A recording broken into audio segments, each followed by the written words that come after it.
ನಮಸ್ಕಾರ, ರಿವ್ಯೂ ಚಾನಲ್ಗೆ ಸ್ವಾಗತ. ನಾನು ಸೌಖ್ಯ ಗಾಂವ್ಕರ್. ಇದು ರಾಜ್ಯ ರಾಜಕಾರಣದ ಬಿಗ್ ಬ್ರೇಕಿಂಗ್ ನ್ಯೂಸ್. ಸಿಎಂ ಕುರ್ಚಿಗೆ ಸಂಬಂಧಪಟ್ಟಂತೆ ಕರ್ನಾಟಕ ಕಾಂಗ್ರೆಸ್ ಸರ್ಕಾರಕ್ಕೆ ಸಂಬಂಧಪಟ್ಟಂತೆ ನಿನ್ನೆ ನೀವು ಸುದ್ದಿ ನೋಡಿದ್ದೀರಾ. ಸಿದ್ದರಾಮಯ್ಯನವರು ಕಾಲ್ ಬಂದಿದೆ SR ಮೀಟಿಂಗ್ ಅಲ್ಲಿ ಇದ್ದಾಗಲೇ. ಅದಾದ ಮೇಲೆ ಮಹತ್ವದ ಬೆಳವಣಿಗೆ. ಕರೆದ್ರೆ ಹೋಗ್ತೀನಿ, ಹೈಕಮಾಂಡ್ ಕರೆದ್ರೆ ಡೆಲ್ಲಿಗೆ ಅಂತಿದ್ರಲ್ಲ ಸಿದ್ದರಾಮಯ್ಯನವರು, ಕಡೆಗೂ ಕರೆದಿದ್ದಾರೆ. ಈಗ ರಾಹುಲ್ ಗಾಂಧಿ ಅವರು ಕಡೆಗೂ ಸಿದ್ದರಾಮಯ್ಯನವ್ರನ್ನ ಕರೆದಿದ್ದಾರೆ. ಮಂಗಳವಾರ ಮುಹೂರ್ತ ಮಧ್ಯಾಹ್ನ ಫಿಕ್ಸ್ ಆಗಿದೆ ಮಾತುಕತೆಗೆ. ಇದ್ರ ಬೆನ್ನಲ್ಲೇ DK ಶಿವಕುಮಾರ್ ನಿವಾಸಕ್ಕೆ ಖರ್ಗೆ ಅವರ ಆಗಮನ.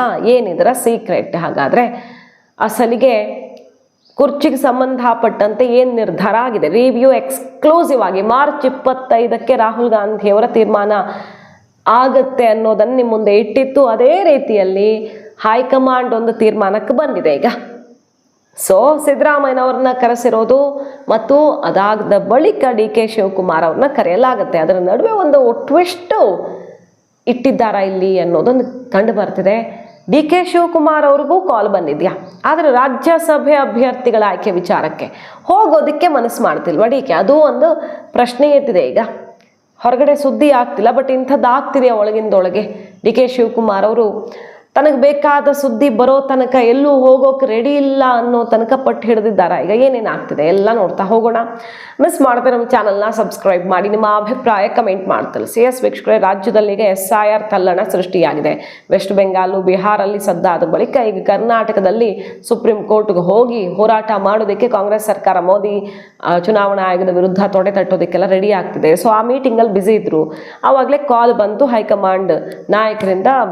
ಮಂಗಳವಾರ ಅಂದರೆ 26 ಮಧ್ಯಾಹ್ನ ಮೀಟಿಂಗು ಅಂತ ಹೈಕಮಾಂಡ್ ಜೊತೆ.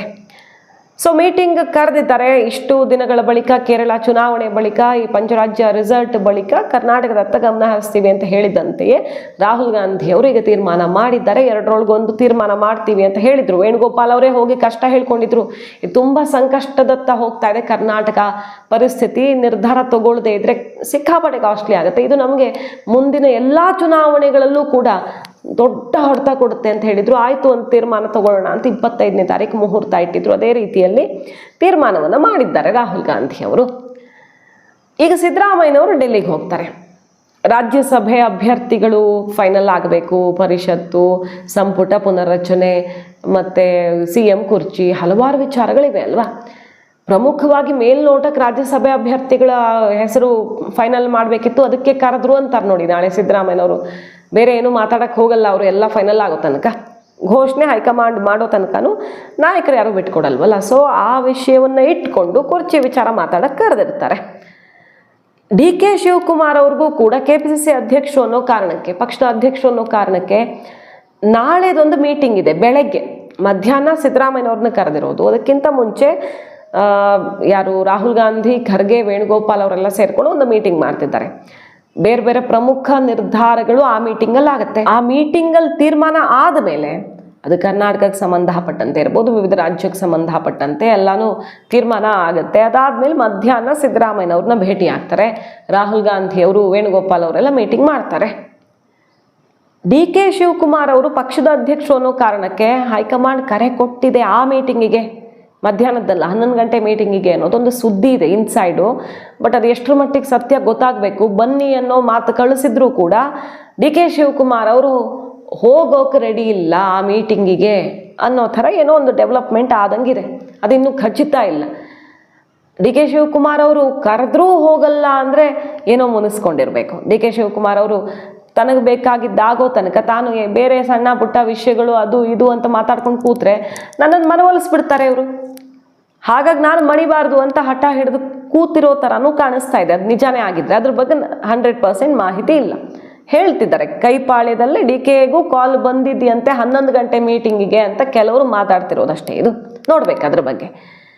ಅವರು ಹೊರಗಡೆ ಬಂದು ಏನಂತಾರೆ DK ಶಿವಕುಮಾರ್ ಅವರು, ಸಿದ್ದರಾಮಯ್ಯನವ್ರನ್ನ ಯಾಕೆ ಕರೆದಿದ್ದಾರೋ ನನಗೆ ಗೊತ್ತಿಲ್ಲ, ಏನಾದರೂ ಮಾಡಿದ್ರೆ ಗೊತ್ತಾಗುತ್ತೆ ಬಿಡಿ ಅಂತಿದ್ದಾರೆ. ಇದ್ರ ನಡುವೆ DK ನಿವಾಸದಲ್ಲಿ ಜೋರು ಮೀಟಿಂಗು. ಖರ್ಗೆ ಅವರು ಬಂದಿದ್ದಾರೆ. ಪ್ರಿಯಾಂಕ್ ಖರ್ಗೆ ಮತ್ತು ಶರತ್ ಬಚ್ಚೇಗೌಡರ ಜೊತೆಗೆ DK ಶಿವಕುಮಾರ್ ಬಹಳ ಬಿಸಿ ಚರ್ಚೆ ನಡೀತಿದೆ. DK ಸುರೇಶ್ ಅವ್ರ ಜೊತೆ ಮೀಟಿಂಗ್ ಆಯಿತು. ರಾತ್ರಿ 2 ಗಂಟೆ ಮಧ್ಯರಾತ್ರಿವರೆಗೂ ಮೀಟಿಂಗ್ ಮಾಡಿದ್ದಾರೆ DK ಸುರೇಶ್ ಅವ್ರ ಜೊತೆಗೆ. ಅದಾದಮೇಲೆ ಈಗ ಪ್ರಿಯಾಂಕ್ ಖರ್ಗೆ ಅವರು ಮತ್ತು ಶರತ್ ಬಚ್ಚೇಗೌಡರ ಜೊತೆ ಮೀಟಿಂಗ್ ಆಗಿದೆ. ದೊಡ್ಡ ಖರ್ಗೆ ಅವರ ಸಂದೇಶ ಮುಂದಾಗೋದನ್ನು ಸಹಜವಾಗಿ ಪ್ರಿಯಾಂಕ್ ಖರ್ಗೆ ಅವರು ಹೊತ್ತು ಡಿ ಕೆ ಮನೆಗೆ ಬಂದಿರ್ತಾರೆ. ಡಿ ಕೆ ಸಿ ಎಂ ಆಗಲಿ ಅಂತ ಬಯಸಿದವರಲ್ಲಿ ಪ್ರಿಯಾಂಕ್ ಖರ್ಗೆ ಅವರು ಕೂಡ ಒಬ್ಬರು. ಮತ್ತು ಹೈಕಮಾಂಡ್ ನಾಯಕರ ಪೈಕಿ ದೊಡ್ಡ ಖರ್ಗೆ ಅವರು ಕೂಡ ಸ್ವಲ್ಪ ಬದಲಾವಣೆಯ ಪರವಾಗಿಯೇ ಇದ್ದರು ಅನ್ನೋದನ್ನು ಗಮನಿಸಿದ್ದೀವಿ. ಕಡೆಗೆ ಯಾರೂ ಇಲ್ಲದೆ ಇದ್ದಾಗ ದೊಡ್ಡ ಖರ್ಗೆ ಅವರೇ ಆಗ್ತಾರೆ ಅನ್ನೋ ತನಕ ಚರ್ಚೆನೂ ನಡೀತಲ್ಲ. ಅದೆಲ್ಲ ಸಾಧ್ಯ ಇಲ್ಲ ಅಂತ ಸೋನಿಯಾ ಗಾಂಧಿಯವರೇ ಅದನ್ನು ತಳ್ಳಿ ಹಾಕಿದ್ರು. ಖರ್ಗೆ ಅವರು ರಾಜಕಾರಣಕ್ಕೆ ಹೋಗೋದು ಬೇಡ, ಇಲ್ಲೇ ಇರಲಿ ಅಂತ. ಸೊ ಇಷ್ಟು ಡೆವಲಪ್ಮೆಂಟ್ ಆಗಿದೆ. ಈಗ ಪ್ರಿಯಾಂಕ್ ಖರ್ಗೆ ಅವ್ರ ಜೊತೆಗೆ ಸುದೀರ್ಘವಾದ ಮಾತುಕತೆಯಲ್ಲಿ ತೊಡಗಿದ್ದಾರೆ ಡಿ ಕೆ ಶಿವಕುಮಾರ್ ಅವರು. ರೆಡಿ ಮಾಡ್ಕೊಳ್ಳಿ ಅಂತ ಹೇಳಿದ್ರು. ನಾನೇನು ಹೇಳಿದ್ದೆ, ಬರ್ಕೊಳ್ರಯ್ಯ 136 ಅಂತ ಹೇಳಿದ್ವಿ. ಈಗೂ ಹೇಳ್ತಾ ಇದ್ದೀನಿ, ನೀವು ಬರ್ಕೊಳ್ಳಿ. 28ಕ್ಕೆ ಇದೇ ಡಿ ಕೆ ಶಿವಕುಮಾರ್ ಕಾಂಗ್ರೆಸ್ ಸರ್ಕಾರ ಇಲ್ಲಿರ್ತದೆ. ಡಿ ಕೆ ಶಿವಕುಮಾರ್ ಅವ್ರಿಗಿದು ಗುಡ್ ನ್ಯೂಸೋ ಅಥವಾ ಸ್ವಲ್ಪ ತಲೆ ಬಿಸಿಯ ನ್ಯೂಸು? ಇದರ ನಡುವೆ ಡಿ ಕೆ ಶಿವಕುಮಾರ್ ಅವರು ಒಂದು ಸ್ಟೇಟ್ಮೆಂಟ್ ಕೊಟ್ಟಿದ್ದಾರೆ. ಏನಂತ, 23 ರಿಸಲ್ಟ್ನ ಮುಂಚೆನೆ ಹೇಳಿಬಿಟ್ಟಿದ್ದೆ 136 ಅಂತ. ಸೂಟು ಬೂಟು ರೆಡಿ ಮಾಡಿ ಇಟ್ಕೊಳ್ಳಿ ಅಂತ ಹೇಳಿದ್ರು. 136 ಬರುತ್ತೆ ಅಂತ ಹೇಳಿಬಿಟ್ಟಿದ್ದೆ ನಾನು. ಈಗ ಮತ್ತೊಂದು ಸಲ ಹೇಳ್ತಾ ಇದ್ದೀನಿ ಕೇಳಿ, 28ಕ್ಕೆ ಕಾಂಗ್ರೆಸ್ ಸರ್ಕಾರ ಬರುತ್ತೆ, ಡಿ ಕೆ ಶಿವಕುಮಾರ್ ಇರ್ತಾರೆ ಅನ್ನುವಂಥ ಬಿಗ್ ಸ್ಟೇಟ್ಮೆಂಟ್ ಕೊಟ್ಟಿದ್ದಾರೆ. ಅದರ ಅರ್ಥ ಏನು? ಈಗ ಸಿ ಎಂ ಆಗಲ್ಲ, 28ಕ್ಕೆ ಸಿ ಎಮ್ಮು ಅಂತ ಅವ್ರನ್ನ ಸಮಾಧಾನ ಮಾಡಿದ್ರ, ಅಥವಾ ಈಗ ಸಿ ಎಂ ಆಗಿ ತನ್ನ ನಾಯಕತ್ವದಲ್ಲಿಯೇ ಎಲೆಕ್ಷನ್ ನಡೆಯುತ್ತೆ ಅನ್ನೋ ಓಪನ್ ಘೋಷಣೆ ಮಾಡುವಂಥದ್ದೊಂದು ಆತ್ಮವಿಶ್ವಾಸ ಅವ್ರ ಮುಖದಲ್ಲಿ ಅವರು ಬಹಳ ಗಟ್ಟಿಯಾಗಿ ಆ ಮಾತು ಹೇಳ್ತಿದ್ದಾರೆ. ಅಂದರೆ ರಾಹುಲ್ ಗಾಂಧಿಯವರ ಕಾಲ್ ಬಂದ ಮೇಲೆ 28ರ ತನಕ ತಂದೆ ನಾಯಕತ್ವ ಮತ್ತು ಸರ್ಕಾರ ತಂದು ನಾನೇ ಮತ್ತೆ ಸಿ ಎಂ ಆಗ್ತೀವಿ ಅನ್ನೋ ಅರ್ಥದಲ್ಲೂ ಇರಬಹುದು. ಅದು ಒಟ್ಟಿನಲ್ಲಿ ಅವ್ರ ಮನೆಯಲ್ಲಿ ಸಿಕ್ಕಾಪಟ್ಟೆ ಚಟುವಟಿಕೆ ಆಗ್ತದೆ. ಡಿ ಕೆ ಶಿವಕುಮಾರ್ ಅವರು ತುಂಬ ಆತ್ಮವಿಶ್ವಾಸದಲ್ಲೇ ಮಾತಾಡ್ತಿದ್ದಾರೆ.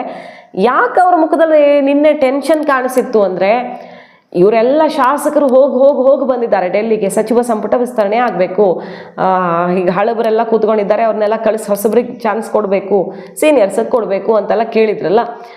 ಸೊ ಸಂಪುಟ ಸರ್ಜರಿ ಮಾಡೋದಕ್ಕೆ ಹೈಕಮಾಂಡ್ ಕರೀತಾ ಅನ್ನೋ ಥರನೂ ನಿನ್ನೆ ಸ್ವಲ್ಪ ಟೆನ್ಷನ್ ಇತ್ತು. ಸಂಪುಟ ಸರ್ಜರಿ ಮಾಡಿ ರಾಜ್ಯಸಭೆ ಅಭ್ಯರ್ಥಿಗಳ ಆಯ್ಕೆ ವಿಚಾರ ಅಷ್ಟೇ ಮಾತಾಡಿ ಕಳಿಸ್ಬಹುದು, ಯಾರಿಗೆ ಗೊತ್ತು. ಸಂಪುಟ ಸರ್ಜರಿ ಆಯಿತು ಅಂದರೆ ಸಿ ಎಂ ಬದಲಾವಣೆ ಇಲ್ಲ ಅಂತ ಖಚಿತ ನಿರ್ಧಾರ ಪ್ರಕಟಿಸಿದಂತೆ ಹೈಕಮಾಂಡ್. ಇನ್ನೇನು ಡೌಟೇ ಉಳ್ಕೊಳ್ಳಲ್ಲ. ಹಾಗಾಗತ್ತಾ ಅನ್ನೋದೊಂದು ಚರ್ಚೆ ಇತ್ತು. ಬಟ್ ಈಗ ಅದಕ್ಕೆ ತೆರೆ ಎಳೆದ್ರು ಅಡಿಕೆ.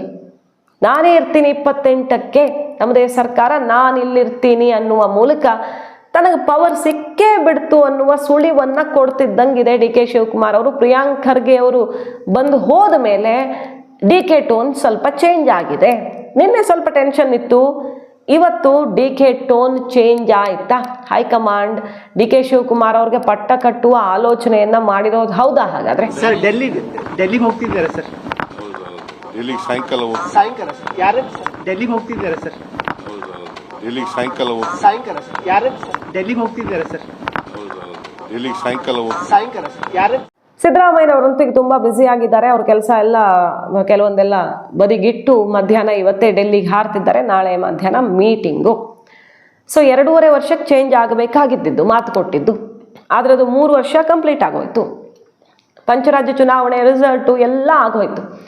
ರಾಹುಲ್ ಗಾಂಧಿಯವರು ಸೋನಿಯಾ ಗಾಂಧಿಯವರು ಮಾತು ಕೊಟ್ಟಿದ್ದೇನು, ಡಿ ಕೆ ಶಿವಕುಮಾರ್ ಅವ್ರಿಗೆ ನೀವು ಅಂದ್ಕೊಂಡಿದ್ದಾಗತ್ತೆ, ಸ್ವಲ್ಪ ಸಂಯಮದಿಂದ ಇರಿ.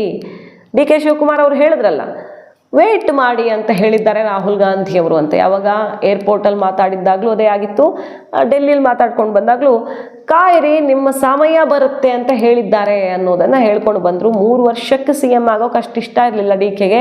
2.5 ವರ್ಷಕ್ಕೆ ಆಗಬೇಕು ಅನ್ನೋದು ತುಂಬ ಆಸೆ ಇತ್ತು. ಕಡೆಗೆ 3 ವರ್ಷಕ್ಕಾದರೂ ಆಗಲಿ ಅಂತ ಪ್ರಯತ್ನ ಜೋರಾಗಿದೆ. ಅದು ಸಿಗುತ್ತಾ ಇಲ್ವಾ ಅನ್ನೋದ್ರ ನಡುವೆ ಈಗ ಡಿ ಕೆ ಶಿವಕುಮಾರ್ ಅವರ ಈ ಮಾತು ಭಾರಿ ಸಂಚಲನಕ್ಕೆ ಕಾರಣವಾಗಿರೋದು.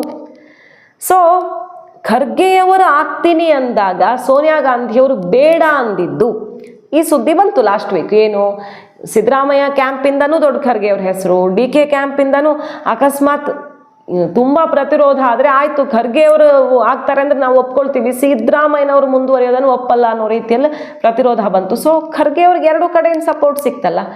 ಖರ್ಗೆ ಅವರೇ ಆ ಮಾತನ್ನು ಸೋನಿಯಾ ಮುಂದೆ ಪ್ರಸ್ತಾಪಿಸಿದ್ರು ಅಂತ ಹೇಳಲಾಯಿತು.